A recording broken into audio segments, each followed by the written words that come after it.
আমার স্বামী আমাকে তার এক অফিসের বন্ধুর বাড়িতে কাজের জন্য রেখে গিয়েছিল, কারণ সেই অফিসের বন্ধুটি আমাকে একটি চাকরির সুযোগ দিতে চেয়েছিল।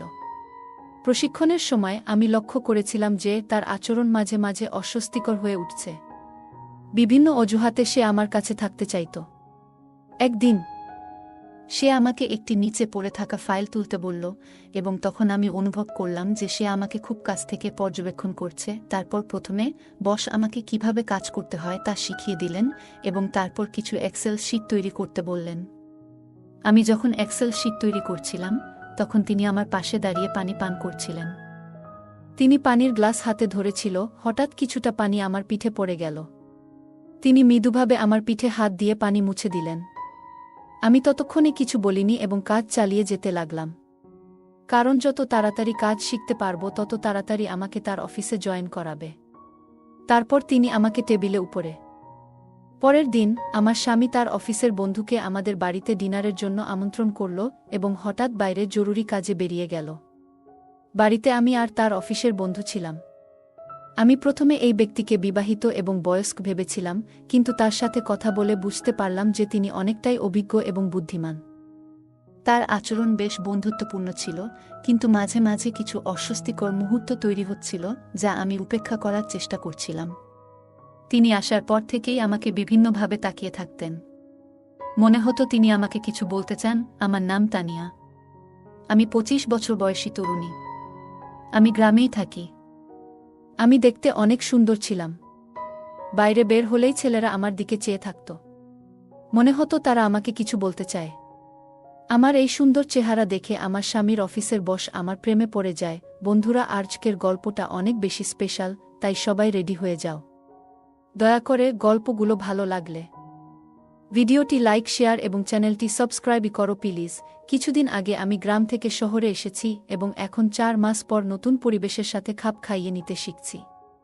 নতুন চাকরি এবং শহরের জীবন আমার জন্য এক নতুন অভিজ্ঞতা। এখানে আসার কারণ হচ্ছে এই 4 মাসে আমার স্বামী আমার সাথে একবারও দেখা করতে আসেনি। আমি দীর্ঘ 4 মাস পর শহরে আমার স্বামীর সাথে দেখা করতে এসেছিলাম। রাহুল এখানে একটি চাকরি করছে এবং আমাকে শহরে ডেকেছিল। আমি আজ নিজের কিছু জিনিসপত্র নিয়ে তার ফ্ল্যাটে এলাম। তবে আমাকে দেখে রাহুলের মুখে খুশির চিহ্ন দেখা গেল না, বরং সে বিরক্ত হয়ে বলল, তুমি কেন এখানে আসলে? আমি কয়েকদিন পরই তো তোমাকে দেখতে আসতাম। কিন্তু আমি আমার স্বামীর সাথে দেখা করার জন্য অধীর ছিলাম, এবং রাহুল সেটা বুঝতে পারছিল না। তার ফ্ল্যাট খুব অপরিচ্ছন্ন ছিল, যা আমি 2 ঘন্টা ধরে পরিষ্কার করলাম। পরের দিন রাহুল তার এক বয়স্ক সহকর্মীকে বাসায় নিয়ে এলো, যার পায়ে ব্যান্ডেজ ছিল। আমি রাহুলের সাথে এখনও ঠিকমতো সময় কাটাতে পারিনি। আর তখনই তার সহকর্মী এসে গেলেন।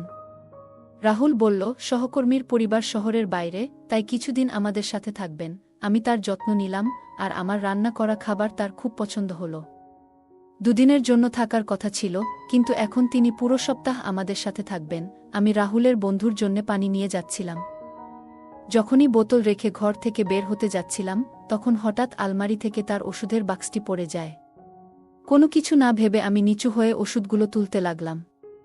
তখন আমার নজর উপরে গেলে দেখি, আমার স্বামীর বন্ধুর চোখ আমার দিকে একটু অস্বাভাবিকভাবে তাকিয়ে আছে।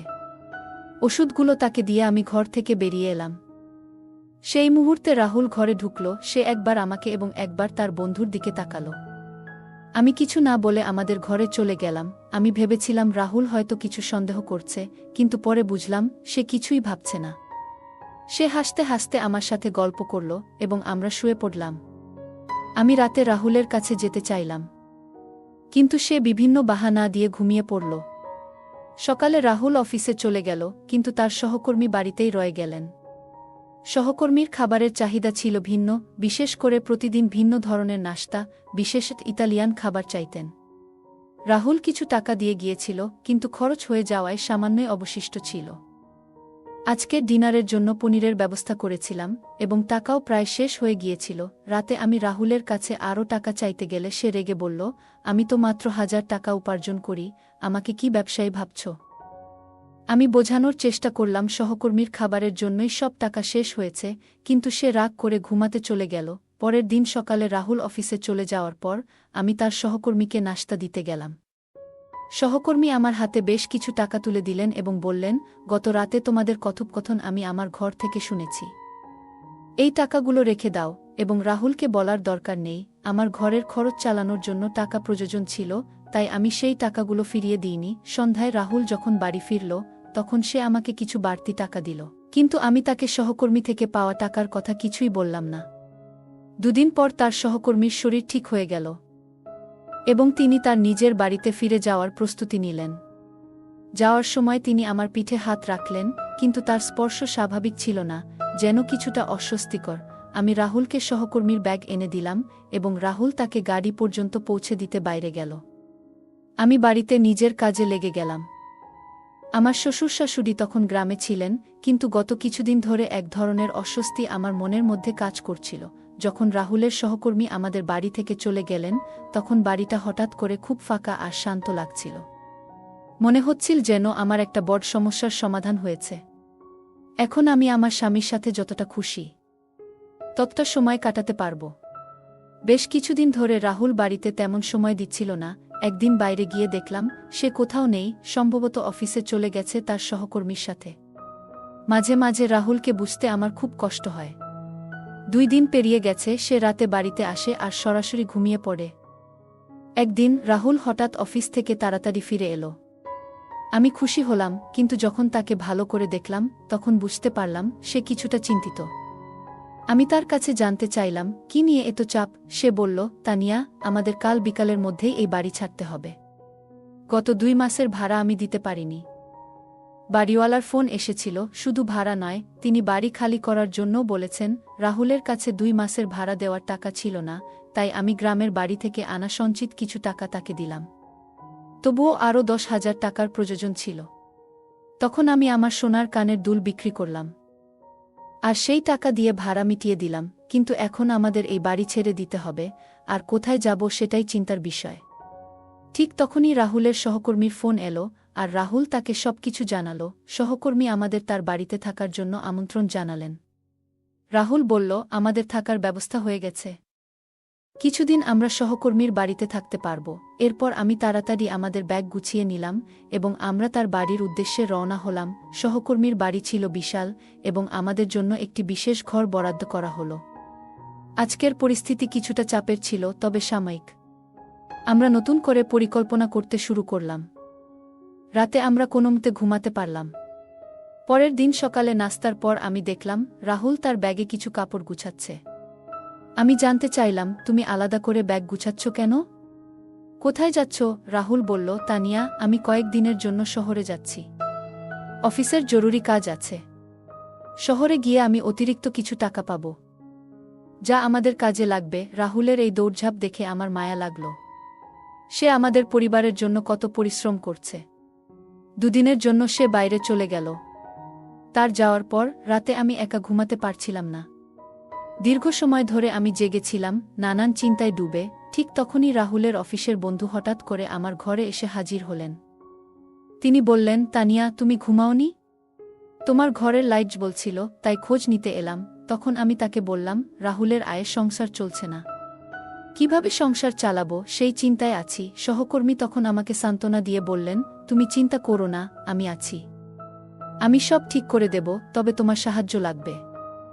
তুমি চাইলে তোমার স্বামীর অবস্থা বদলে যেতে পারে। এতটুকু বলে তিনি আমাকে কাছে টানার চেষ্টা করলেন। আমি সঙ্গে সঙ্গে নিজেকে সরিয়ে নিলাম এবং দৃঢ়ভাবে তাকে না বললাম।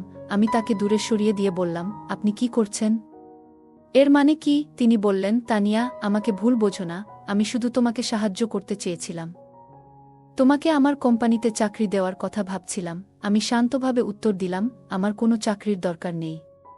এখন আপনি দয়া করে এখান থেকে চলে যান, আমি খুব ক্লান্ত, পরে কথা হবে। এটা বলার পর তিনি আমার ঘর থেকে বেরিয়ে গেলেন।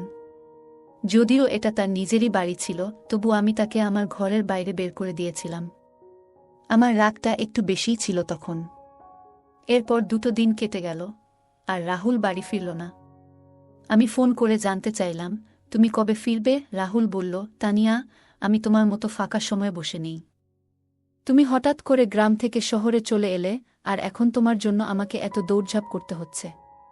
একা থাকলে আমি যে কোনোভাবে ম্যানেজ করতে পারতাম, কিন্তু তোমার আসার পর আমার খরচ আর টেনশন দুটোই বেড়ে গেছে। এতটুকু বলেই সে ফোনটা কেটে দিল। তার এই কথায় আমি খুব রেগে গেলাম, কারণ সে আমার অবস্থাটা বুঝতে চাইছিল না। তার চোখে আমার ভালোবাসা ধরা পড়ছিল না। আমি ভাবতে লাগলাম কিভাবে রাহুলের এই টেনশন কমানো যায়। ঠিক তখনই তার সহকর্মীর কথা মনে পড়ল। একমাত্র তিনিই হয়তো আমাদের সাহায্য করতে পারেন, কারণ অর্থের সমস্যার সমাধান তার মাধ্যমেই হতে পারে। রাহুলের সহকর্মী তখন বাড়ি থেকে কাজ করছিলেন। দুপুর প্রায় ৩টা বেজে গেছে। আমি তার রুমে ঢুকলাম। আমি তাকে বললাম, আপনি তো কাল আমাকে কিছু নতুন কাজ শেখানোর কথা বলেছিলেন, তাই না? তিনি মৃদু হেসে আমার দিকে তাকিয়ে বললেন, তানিয়া, তুমি খুব বুদ্ধিমতী, তোমার বুঝতে দেরি হয়নি। বস বললেন, আমি তোমাকে মাসিক ২৫,০০০ টাকা বেতন দেব। কাজটি কি হবে সেটা আমি এখন তোমাকে আমার কম্পিউটারে দেখাচ্ছি। আমি জানতাম এই সুযোগ পেয়ে রাহুল নিশ্চয়ই খুশি হবে। যদি আমার কাজের মাধ্যমে সংসারে কিছু অতিরিক্ত অর্থ আসে, তবে তাতে কারো খারাপ লাগার কথা নয়। সেই দিন থেকেই আমি কাজ শিখতে আগ্রহী হয়ে উঠলাম। বস আমাকে তার চেয়ারে বসতে বললেন এবং কম্পিউটার ব্যবহার শেখানো শুরু করলেন। প্রথমে তিনি আমাকে মাউসটি ধরিয়ে দিলেন এবং কিভাবে ব্যবহার করতে হয় তা দেখালেন। আমি একটু নার্ভাস ছিলাম, কিন্তু তিনি আমাকে আশ্বস্ত করলেন, চিন্তা করো না, ধীরে ধীরে সবকিছু শিখে যাবে। প্রথম দিন বলে বস শুধু অর্ধেক ঘন্টার জন্য আমাকে শেখালেন। এরপর আমি রাত্রে বসের বাড়ির রান্নাঘরে গিয়ে দেখলাম যে সেখানে কাজের মেয়ে রান্না করছে। আমার কোনো বিশেষ কাজ ছিল না, তাই তার সাথে কিছুক্ষণ কথা বললাম। এভাবেই আমার নতুন কাজ শুরু হলো, প্রতিদিন একটু একটু করে শেখা এবং নতুন কিছু জানার আগ্রহে। আমাকে দেখে সে বলল, আপনি খুবই সুন্দর, মালকিন। আপনি আসার পর থেকেই আপনার সাথে কথা বলতে চেয়েছিলাম, কিন্তু সুযোগ পাইনি। আমি হেসে বললাম, তোমার নাম কি? এবং ধীরে ধীরে তার সাথে কথা বলা শুরু করলাম। আমি বসের পরিবারের বিষয়ে জানতে চাইলাম। ঠিক সেই মুহূর্তে বস তাকে ডাকলেন, আর সে দ্রুত একটি গ্লাস পানি নিয়ে বেরিয়ে গেল। রাতে ঘুমানোর আগে বস আমার রুমে এলেন হাতে আইসক্রিম নিয়ে। ছোটবেলা থেকেই আমি বিভিন্ন খাবারের প্রতি দুর্বল ছিলাম, কিন্তু অর্থনৈতিক সমস্যার কারণে প্রায়ই নিজের পছন্দের খাবার খেতে পারতাম না। বসের বাড়িতে সেই সমস্যা ছিল না, এখানে খাওয়া দাওয়ার কোনো অভাব ছিল না। আমরা একসাথে বসে আইসক্রিম খেতে শুরু করলাম। কথা বলতে বলতে আমি বসকে তাদের পরিবারের বিষয়ে জিজ্ঞাসা করলাম। তখন বস শান্তভাবে তার পরিবারের কিছু গল্প শোনালেন। এভাবে আমাদের মধ্যে কথোপকথন চলতে থাকল, আর আমি তার কাছ থেকে অনেক কিছু জানার সুযোগ পেলাম। তিনি বললেন, কয়েক বছর আগে আমার স্ত্রী আমাকে ছেড়ে চলে গেছেন। আমার একটি মেয়ে এবং একটি ছেলে আছে। মেয়েটি বিদেশে থাকে, কারণ তার বিয়ে হয়ে গেছে, আর ছেলেটি পড়াশোনার জন্য বিদেশে গেছে। আমি এখানে আমার কোম্পানির দায়িত্ব সামলাই। তিনি তার পরিবারের সম্পর্কে বিস্তারিত জানালেন। তারপর আমাকে বললেন, তানিয়া, তুমি আমাকে বারবার বস বলে ডেকে ওঠো, যা আমার পছন্দ হচ্ছে না। তুমি আমার নাম ধরে ডাকতে পারো। কিছুদিন পর তোমাকে অফিসে কাজ শুরু করতে হবে, তখন তোমার পোশাক পরিচ্ছদ ঠিকঠাক হওয়া দরকার। আমি তোমাকে একটি ভালো পদে রাখব, তাই তোমাকে নিজেকে আরও পরিপাটি রাখতে হবে। বস ৫০ বছর বয়সেও নিয়মিত শরীরচর্চা করতেন এবং খুবই ফিট ছিলেন। আমি সাধারণ ড্রেস পরে তার সাথে ব্যায়াম করতে দাঁড়ালাম। সেদিন আমার প্রশিক্ষণের দ্বিতীয় দিন ছিল। বস আমাকে একটি ড্রেস দিলেন এবং বললেন, প্রশিক্ষণের সময় এটা পরিধান করে আসো। এতে তোমার অফিসের পরিবেশে মানিয়ে নিতে সুবিধা হবে এবং ধীরে ধীরে ইউনিফর্মের অভ্যাস হয়ে যাবে। কিন্তু ড্রেসটি হাঁটুরও উপরে এবং খুবই ছোট ছিল, যা আমার পছন্দ হয়নি। তাই আমি সিদ্ধান্ত নিলাম যে সেটা না পরে সঠিকভাবে একটি শাড়ি পরে আসব। প্রথমে বস আমাকে কিভাবে কাজ করতে হয় তা শিখিয়ে দিলেন এবং তারপর কিছু এক্সেল শিট তৈরি করতে বললেন। আমি যখন এক্সেল শিট তৈরি করছিলাম, তখন তিনি আমার পাশে দাঁড়িয়ে পানি পান করছিলেন।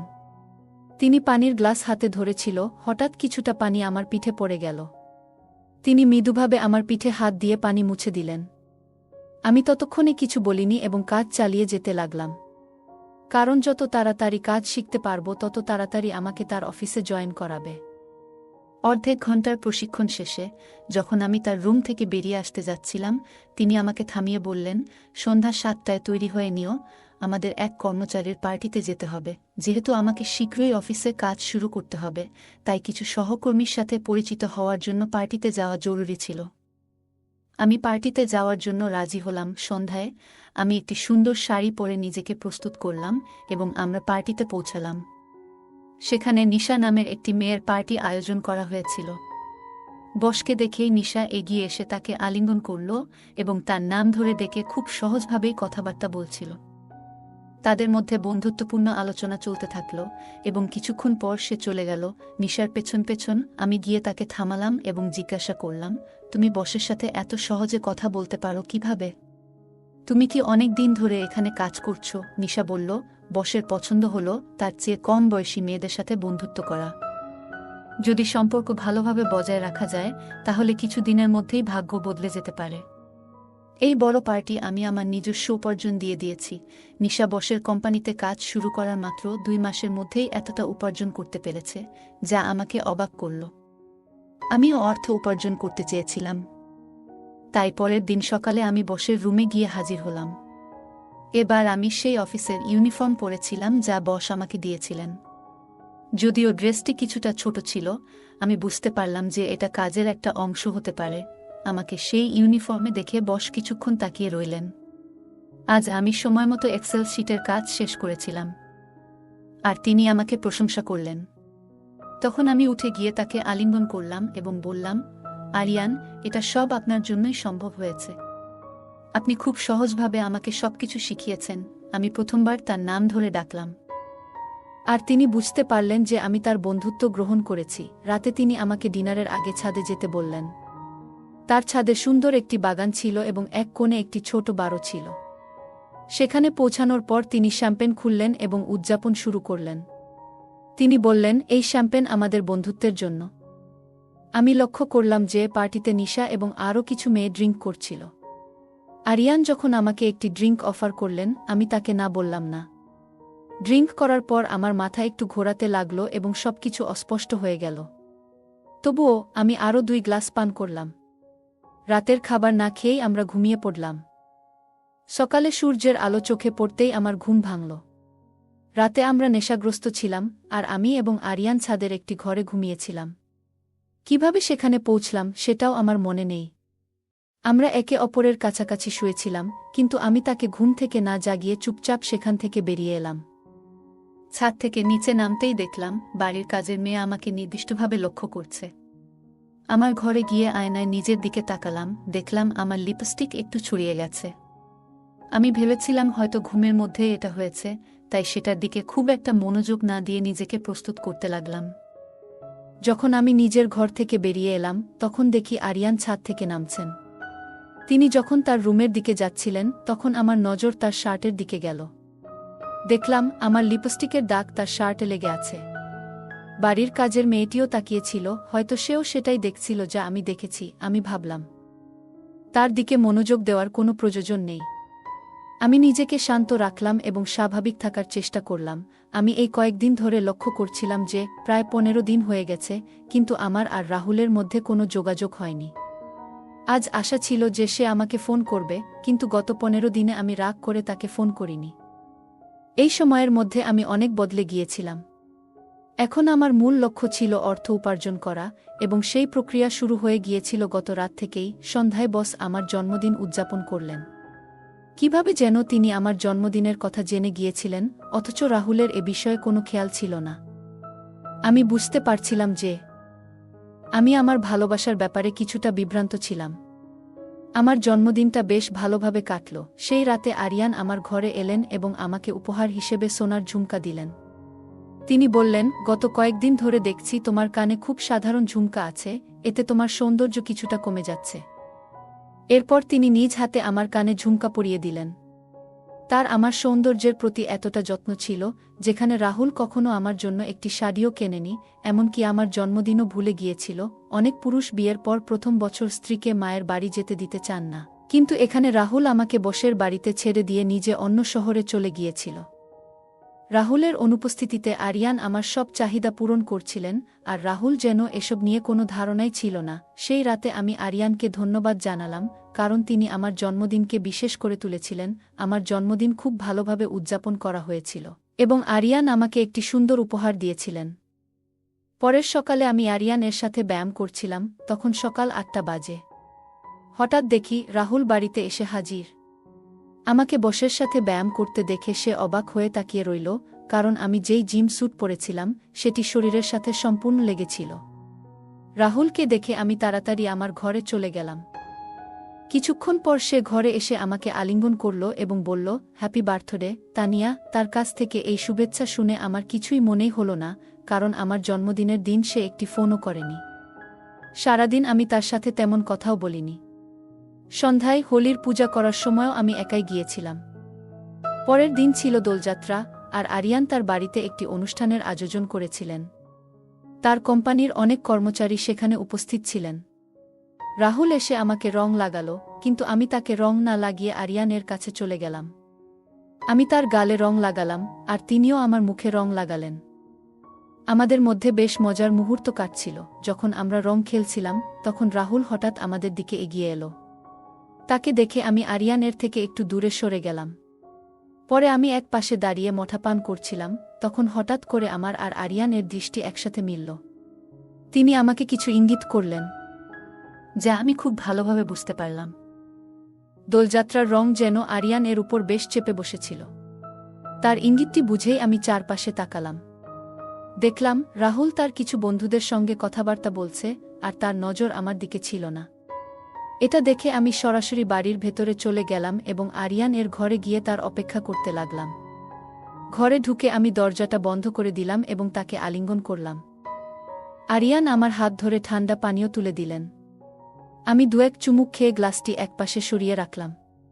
এরপর তিনি ধীরে ধীরে আমার মুখ স্পর্শ করলেন, আর মনে হচ্ছিল যেন আমি তার এক ভিন্ন দিক দেখতে পাচ্ছি। তার মধ্যে এক অদ্ভুত উচ্ছ্বাস কাজ করছিল। আমাদের সেই মুহূর্তের মাঝে হঠাৎ দরজা খুলে গেল এবং সেখানে রাহুল দাঁড়িয়ে ছিল।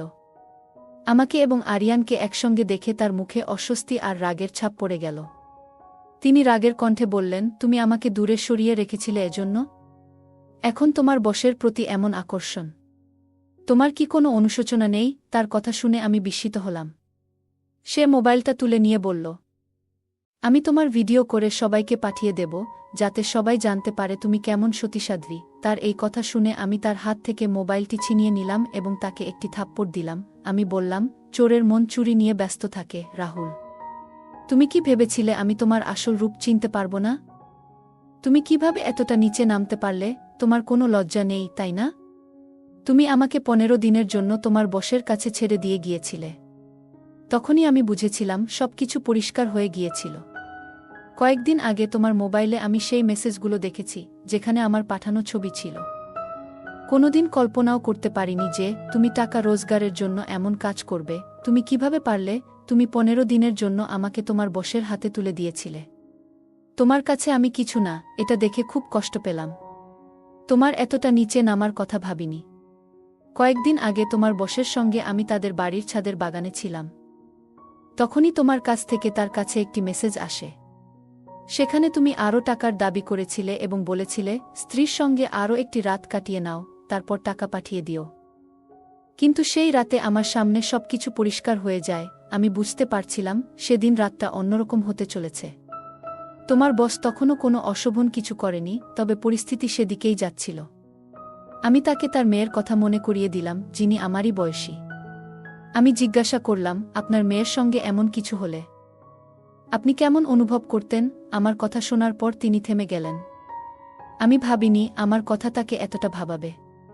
তিনি সঙ্গে সঙ্গে ক্ষমা চাইলেন এবং এরপর থেকে আমাকে সম্মান করা শুরু করলেন, যেন আমি তার নিজের মেয়ের মতো। আমি তোমার মতো মানুষের জন্য উপযুক্ত নই, এটা সবার কাছেই স্পষ্ট।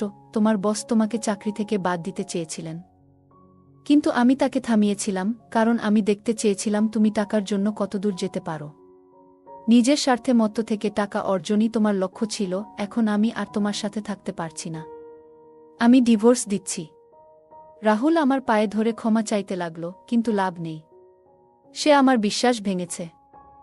তাই আমি ডিভোর্স দিয়েছি এবং আরিয়ান তাকে চাকরি থেকে বরখাস্ত করেছে। আর আমি আরিয়ানের অফিসে চাকরি করতে থাকি। তাই বন্ধুরা, রং দেওয়ার চেয়ে রং বদলানো মানুষদের থেকে সাবধান থাকা উচিত। বন্ধুরা, যদি এই গল্পটি ভালো লেগে থাকে, তাহলে দয়া করে ভিডিওটি লাইক করুন এবং আমাদের চ্যানেলটি সাবস্ক্রাইব করুন। পাশে থাকা বেল আইকনটি প্রেস করুন, যাতে করে আমরা যখনই নতুন ভিডিও আপলোড করি, তার নোটিফিকেশন সবার আগে আপনার কাছে পৌঁছে যায়। ধন্যবাদ, দেখা হবে আমাদের পরবর্তী ভিডিওতে। আমার মাসি দেখতে খুব সুন্দরী ছিলেন। আমার মাসির বর তাকে তালাক দিয়ে দিল। মাসি তখন বিধবার মতো হয়ে গেলেন। মাসি তখন কলকাতায় আমার বাসাতেই থাকত। আমি মাসির রূপ দেখে কিছুতেই সহ্য করতে পারতাম না, আর তাই একদিন রাতে মাসিকে জোর করে। বাকিটা গল্পতেই বলা যাক। আমার বয়স তখন 14 বা 15 হবে। এমনি কলকাতাতে এখনকার মতো ভালো যাতায়াত ছিল না। সকাল আর দুপুর মিলিয়ে মোট 2টিই বাস ছিল সারাদিনে। খুব দুষ্ট ছিলাম বলেই দাদা বোর্ডিং এ ভর্তি করে দেন।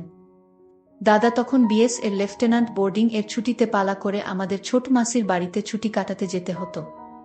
মা সরকারি চাকরি করতেন, তাই সময় সুযোগ হতো না দেখেই হৃদিকাদির সাথেই আমাদের পাঠিয়ে দিতেন।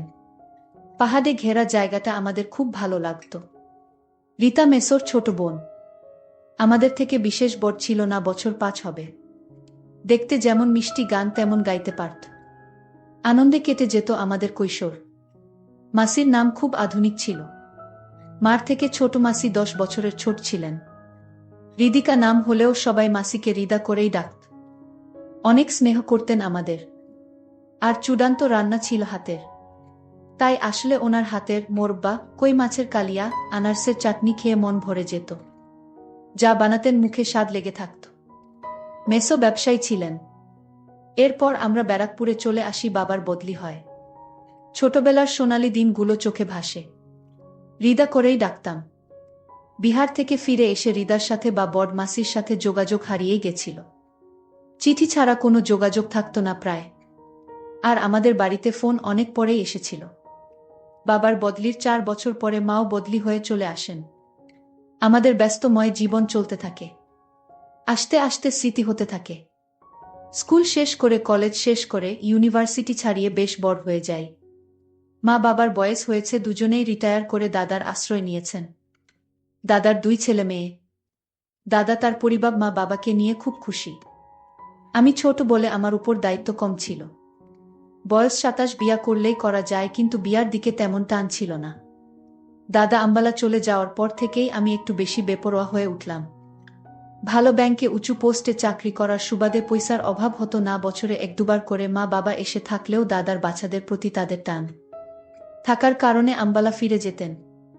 মা চাইতেন আমরা সবাই একসাথে থাকি, কিন্তু তা সম্ভব হতো না। মোবাইল বা ফোনের দৌলতে এখন কোনো দূরত্ব দূর ছিল না। রূপালীকে কে আমার ভালো লাগত, কিন্তু জীবনসঙ্গী হিসাবে ওকে ভাবিনি। মাঝে মাঝেই আমার ফ্ল্যাটে চলে আসতো রবিবারে। করেই আমার সময় কেটে যেত। রূপালীকে সেরকমই মেয়ে ছিল। ইংরেজি স্কুলে পড়ার দৌলতে সব কিছুই রপ্ত করে নিয়েছিল অল্প বয়সে। রূপালীকে আমাকে বিয়া করবে বা আমাকে ভালোবাসে এমন সম্পর্ক আমার আর ওর ছিল না। আর অফিসে আমার সাবঅর্ডিনেট। কিছুদিন পর জানতে পারলাম দাদা দিল্লিতেই থাকবে আর সেখানে বাড়ি কিনছে। দাদার 2 ছেলে মেয়েকে সামলে বাড়ি কিনতে অনেক টাকার দরকার পড়ল।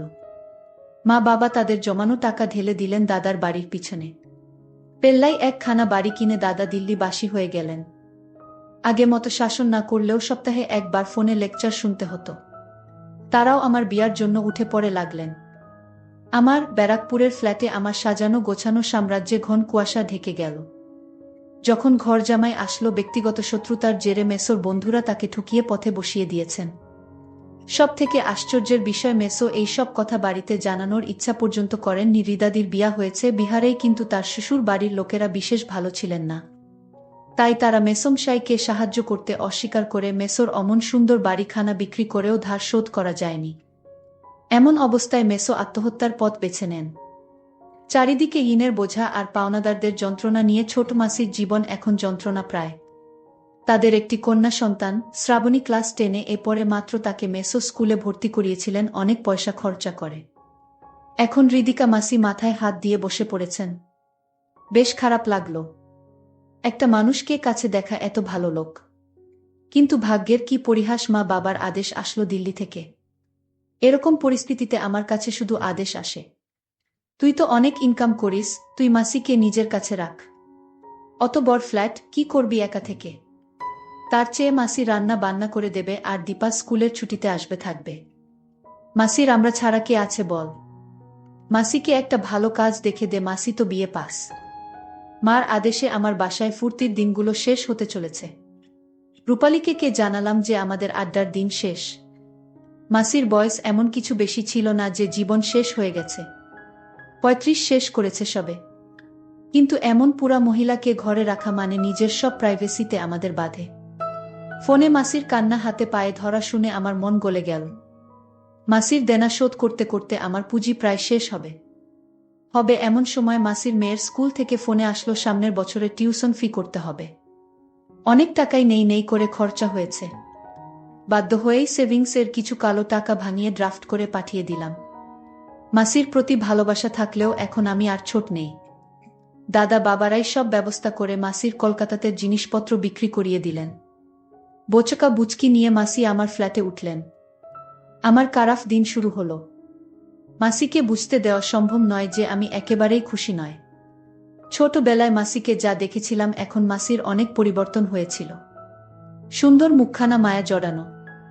আমার মাসি এমনিতেই অনেক লম্বা, কিন্তু এখন লম্বা চুলের বিনুনি, ফর্সা সুন্দরী মুখে অসাধারণ একটা মায়া। এসব আগে কখনো দেখিনি, কিন্তু এখন মাসি সব সময় সামনেই থাকে, তাই চোখে পড়ে যায়। মাসি কখনো আমাকে সানি বা রাফি সব নামেই ডাকতেন। সকালে রান্না করে আমার রান্না খাইয়ে টিফিন ও দিয়ে দিতেন। সত্যি বলতে মাসির রান্না খেয়ে এত তৃপ্তি পেতাম যে বাকি সব কিছু ভুলেই যেতাম।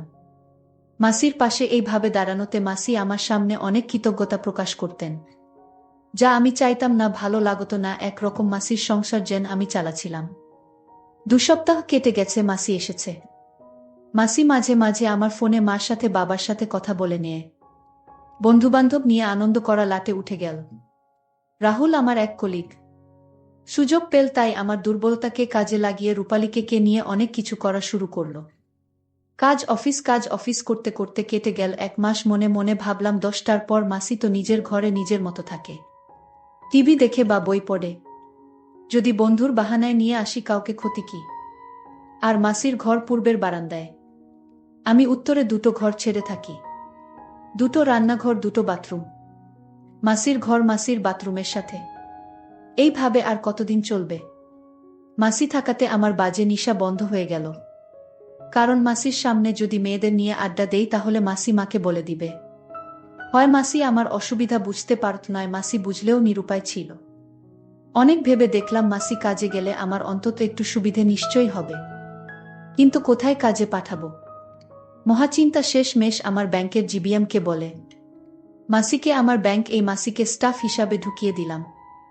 শর্ত একটাই, অফিসে কাউকে বলা চলবে না যে আমি তার ভাগ্নে, কারণ আমি ব্যাংক ম্যানেজার। যদি সবাই জানতে পারে রিদিকা আমার মাসি, তাহলে আমার অনেক অসুবিধা হবে। তাছাড়া মাসি একটা নর্মাল স্টাফ, আমি বস। যাই হোক, মাসি কাজে যোগ দেওয়াতে সত্যি স্বস্তির নিঃশ্বাস পড়ল। আমি অনেকটা ব্যক্তিগত জীবন ফিরে পেলাম। আস্তে আস্তে আরও 1 মাস কেটে গেল। সিগারেট ঘরেই খেতাম। যেহেতু আমার টাকায় মাসির বাচ্চার পড়াশোনা চলত, সেই জন্য মাসির হাব ভাব পাল্টে যেতে লাগল। এত বিনয় ভালো লাগতো না। এ যেন প্রভু ভৃত্যের মতো ব্যাপার স্যাপার। কেউ কাউকে কিছু না বললেও মাসির আর আমার সংযোগ এতটাই কমে গেল যে শুধু আমার প্রয়োজনের আর চাহিদার কথাটুকু হতো। এর জন্য আমার ব্যস্ততা কতটা দায়ী তা আমি জানতাম না। ছুটির দিন ঘরে থাকতেই ইচ্ছা করত না। গাড়ি ছিল একদিন, তাই মাসিকে গাড়ির স্বাদ উপভোগ করার খাতিরে বললাম, এখানে গাড়ি চালানো শিখে নাও, আমার বাজারের জন্য অপেক্ষা করতে হবে না। মাসি মাথা নিচু করে বলল, কাল খোঁজ নেব। আমি বিরক্ত হয়ে বললাম, আরে খোঁজ নিতে হবে কেন? বিশুদা রয়েছে তো, সব শিখিয়ে পড়িয়ে দেবে। মাসি চুপ করে নিজের ঘরে চলে গেল। বিশুদাই আমার ড্রাইভার। সেদিন সোমবার রাতে ঘরেই বিরক্ত হয়ে পার্টি ডাকলাম। আমার বিশেষ বন্ধু অন্তু, অরুণ, তার সহপাঠীদের সাথে ঋতিকা আর নীল। ঋতিকা তেমন একটা ভালো মেয়ে না, ওকে পছন্দ না হলেও অরুণ আমার ভালো বন্ধু, মানা করতে পারলাম না। নীল 1 মাস আমাদের ব্রাঞ্চে এসেছে। দারুণ সুন্দরী, কিন্তু কারো সাথে বেশি কথা বলতে চায় না সহজে। আমার বসার ঘরে সবাই বসে হাসি ঠাট্টা করছে। নীল আমার ডাকতেই এসেছে, না হলে ও সহজে কোনো পার্টিতে যায় না। আমরা কি করতে যাচ্ছি তা মাসি লুকিয়ে থেকে দেখতে লাগলো। মাসি বাড়িতে শাড়ি পরেই থাকেন, আর শাড়ি পরলে মাসিকে আরো সুন্দর দেখায়। মাসিকে দেখে অরুণ চমকে উঠল। ওদের ভুল ভাঙিয়ে দিয়ে সংক্ষেপে সব বলতে হলো। মাসিকে অরুণ বলল, মাসি আজ আমাদের সাথে থাকুন। মাসি মৃদু হেসে ঘর থেকে বেরিয়ে গেলেন। আমি বললাম, বাহ, তাহলে তো ভালোই হয়। তোমার বিরক্ত লাগলে তুমি তোমার ঘরে চলে যেতে পারো। মাসি বলল, না, আমার অসুবিধা নেই। তোমাদের যা ইচ্ছে কর। রাতে কি রান্না করব কিছু? আমার মনে মনে আনন্দ হলো। এই তোমার কি রাতে কেউ কিছু খাবে? আমার মাসি কিন্তু চরম রান্না করতে পারে। ঋতিকা আর অরুণ বাড়ি চলে যাবে। অরুণ অনেক জোর খাটানোর পর ও খেতে সম্মতি জানালো না। নীল বলল, যা খুশি চলবে। মাসি, আমার আর নীলর জন্য রান্না করো চিকেন আচারি আর পরোটা। আর রায়তা, চা, কফি তাড়াতাড়ি দিয়ে যাও। মাসি সম্মতি জানানোর মতো ঘাড় নেড়ে রান্নাঘরে চলে গেল। আমরা গান ছেড়ে নাচতে শুরু করলাম। আমার খাওয়া হয়নি বললেও ভুল হবে, অরুণ আর ঋতিকা যাবার জন্য বায়না শুরু করে দিল। কফির প্রশংসা কে কি করেছিল সত্যি বলতে আমার মনে নেই। শেষমেশ অরুণ আর ঋতিকা বেরিয়ে গেল। বুঝতে আমার অসুবিধা হলো না, এবার আমি আর নীল রইলাম। আমি গল্প করা শুরু করলাম। নীল সরল সোজা কিন্তু লোক বুঝে চলে। আমার হাই পোস্ট, তাই আমাকে সমীহ করলেও ওর মনে কি আছে বোঝা দেয়। তাই সাধারণভাবেই শুরু হলো কথাবার্তা। নীল কথা বলতে বলতে জানানো যে সে ব্যাঙ্গালোরে থেকে কলকাতায় এসেছে শুধু বদলি নিয়েই নয়, তার বাবাও এসেছে বদলি হয়ে। এছাড়া পড়াশোনা ব্যাঙ্গালোরেই করেছে। আমি বিয়ার কথা জিজ্ঞাসা করতেই কূপ দিয়ে গেল নীল। কি বিয়া? আমারই লাইনের মনে হলো নীলকে। আচ্ছা, তুমি তোমার মাসিকে ডাকছ না কেন এখানে? মাসিকে এখানে ডাকলে বিষয়টা খারাপ মনে হবে। কিন্তু মনে শয়তানি বুদ্ধি জাগল। যদি মাসিকে এখানে বসাই তাহলে মাসি মা বাবাকে আমার জীবনযাত্রা নিয়ে কিছুই বলতে পারবে না, আর কোনোভাবে যদি নীল বা অন্য কাউকে এনে পারি তাহলে মাসির মুখ বন্ধ হয়ে যাবে। নীল বলল, মাসি, এখন আমরা যা খাবো তা আপনারও খেতে হবে। যদি খেতে না চান তাহলে কিন্তু আমরা ভেবে নিব আপনি আমাদের হিংসা করেন। মাসি বলল, কি খেতে হবে আগে শুনি তো। দেখছো না আমরা কি পান করছি? তোমার তা পান করতে হবে। মাসি মৃদু হেসে বলল, আমার তোমাদের মতো অভ্যাস নেই। আর এখন আর এসব কি মানায়? নীল না না করে বল, না, ওসব চলবে না, এই একটা খেতেই হবে বলে আরেকটা মাসির হাতে ধরিয়ে দিল। মাসি না করলেও গল্পের ছলে এদিক ওদিক করে পুরোটা শরবত খেয়ে ফেল নিশার ঘোরে। নীল প্রশ্ন করল, আচ্ছা রিদা মাসি, রাফি কেমন ছেলে? মাসি নীলকে বল, ওহ ভগবান, একরকম আমার মালিক। আমি জানি না, এমন ভাব করে বললাম। কেন মাসি এমন কথা বলছো? তুমি জানো না নীল, রাফি আমায় নতুন জীবন দিয়েছে। ওর ঋণের বোঝায় আমি ডুবে আছি, আর জানি না কোনোদিন ঋণ শোধ করতে পারব কিনা। নীল বলল, আচ্ছা, ও যে সিগারেট খাচ্ছে?